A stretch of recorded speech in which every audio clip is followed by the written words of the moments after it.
श्री इम्तियाज जलील जी। जो लोग ये दावा कर रहे हैं कि एससी समाज का बहुत अच्छा भला हो रहा है, उनकी आंखें खोलने के लिए मैं कुछ आंकड़े आपके सामने लेकर आया हूँ। ये अलग बात है कि अपनी सरकार में रहते हुए सब कुछ अच्छा हो रहा है, ये बताना आपकी जिम्मेदारी है, लेकिन कहीं ना कहीं अपने समाज की तरफ भी आपका कोई जिम्मेदारी बनती है, इसके ऊपर भी ख्याल करने की ज़रूरत है। एक एनसीआरपी का डेटा मैं बताता हूँ, नेशनल क्राइम रिकॉर्ड्स ब्यूरो का data. A total of 45,935 cases were registered for crimes, atrocities against SCs in the year 2019. इसके अंदर जो डेटा बताया गया है, 2015 के अंदर SC/STs का जो NCRB का डेटा है वो ये बताता है कि 38.6 thousand क्राइम्स 2015 के अंदर हुए थे। 2019 के अंदर इसका आंकड़ा बढ़कर 45,900 हो गया है, यानी 19% इसके अंदर बढ़ोतरी हुई है। अब जो राज्य इसके अंदर सबसे ज़्यादा जिनके ये सहरा जाता है कि हमारे राज्य के अंदर सबसे ज़्यादा क्राइम्स अगेंस्ट एससीज हुए हैं, तो उसमें सबसे ज़्यादा क्राइम अगर हुए हैं तो उत्तर प्रदेश के अंदर हुए हैं। और ये डेटा मेरा नहीं है, ये नेशनल क्राइम रिकॉर्ड्स ब्यूरो का डेटा है। दूसरे नंबर के ऊपर आता है राजस्थान। यही डेटा के अंदर एनसीआरबी के अंदर ये बताया गया है कि मध्य प्रदेश, बिहार और गुजरात, ये 3 राज्य है जहां पर सबसे ज़्यादा एससीज के ऊपर अत्याचार किए जा रहे हैं। ये मेरा डेटा नहीं है, एनसीआरबी का डेटा है जो सरकार की तरफ से निकाला जाता है। दूसरी बात ये है कि अभी कुछ दिन पहले पार्लियामेंट के अंदर एक जवाब देते हुए राज्यसभा के अंदर बताया गया है, ऑफ द टोटल 4,78,600 प्रिजनर्स जो कैदी देश भर के जेलों के अंदर बंद है, उसमें SC, ST और OBC की संख्या कितनी है?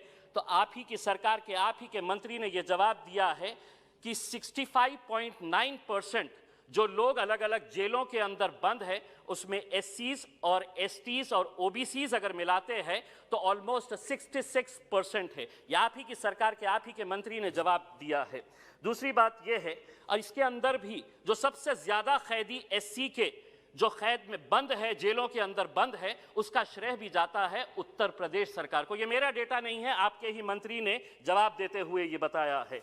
मैं अध्यक्ष महोदय आपसे एक सवाल करना चाहता हूं कि हम गुजरात गए थे, गुजरात के बहुत सारे ट्राइबल लोग हमसे मिलने के लिए आए थे।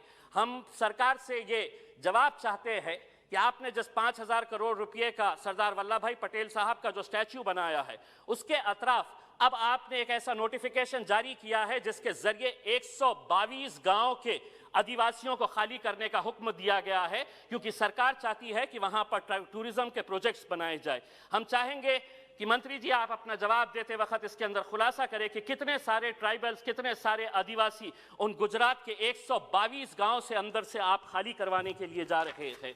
मैं दूसरी बात ये कहना चाहता हूं कि अगर हम वैकेंसीज की अगर बात करते हैं तो कितने सारे वैकेंसीज हैं। ये जवाब भी 15 मार्च 2021 को रमेश पोखरियाल साहब ने, मिनिस्टर ऑफ एजुकेशन ने ये बताया है कि vacant reserve post for SCs, STs and OBCs in central universities कितने हैं? तो SCs के 2,847, ये सीनियर जो हमारे हाई प्रोफाइल इंस्टीट्यूशंस है वहां की हम बात कर रहे हैं। STs की वैकेंसीज कितने हैं? तो 1,686। उसी तरह सेंट्रल गवर्नमेंट के जो 6 मिनिस्ट्रीज है, उन 6 मिनिस्ट्रीज के अंदर जो आपके वैकेंसीज है वो 60% है। 60% वैकेंसीज महज 8 गवर्नमेंट डिपार्टमेंट्स के, जिसके अंदर SC, ST और OBCs है।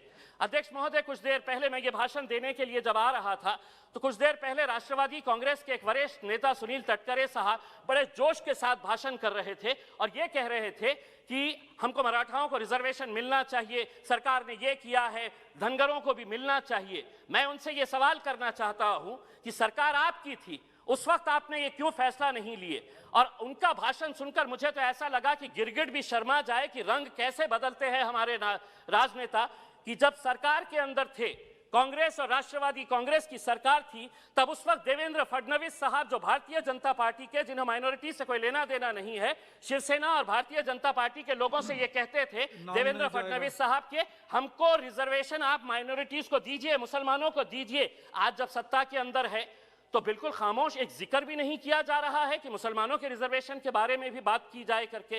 तो हमारा यही कहना है कि एससीज और एसटीज का मतलब ये नहीं है कि बाबा साहब अंबेडकर की जयंती आएंगी, हम लोकसभा को, पार्लियामेंट बिल्डिंग को रोशनी से सजा देंगे, अंबेडकर साहब के पुतले पूरे देश भर के अंदर सजा देंगे। हमें उनके सोशल इकोनॉमिक बैकग्राउंड के बारे में सोचना है। 70 सालों से क्यों ये समाज आज पिछड़ा हुआ है, क्यों ये समाज की झोपड़पट्टियों के अंदर हम देसी दारू की दुकानें सजाते हैं, वहां पर क्यों वहां पर शिक्षा के प्रावधान नहीं किए जाते हैं। 70 सालों के बाद भी हम उन्हीं मुद्दों के ऊपर बहस कर रहे हैं। जब बाबा साहब अंबेडकर ने बताया था, उन्होंने अपने जो बताया था कि ये समाज को ये नहीं करना चाहिए, क्या ये समाज की जिम्मेदारी नहीं है कि अपने इलाकों से देसी दारू के, शराब के अड्डों को बंद कराना? क्यों खोले जाते हैं आपकी बस्तियों के अंदर ये शराब के ठेके?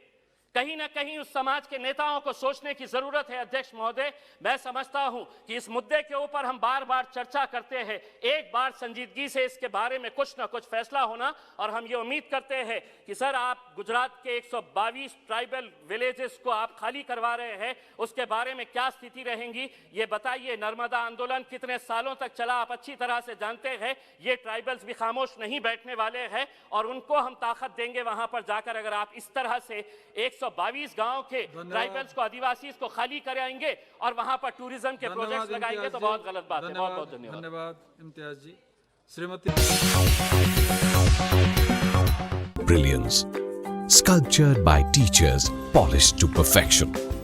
If opportunity does not knock, I will build a door. To us, success comes in cans, not in can'ts.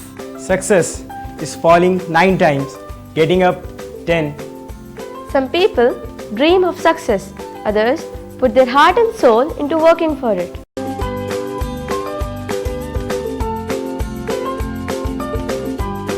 Success, finding oneself.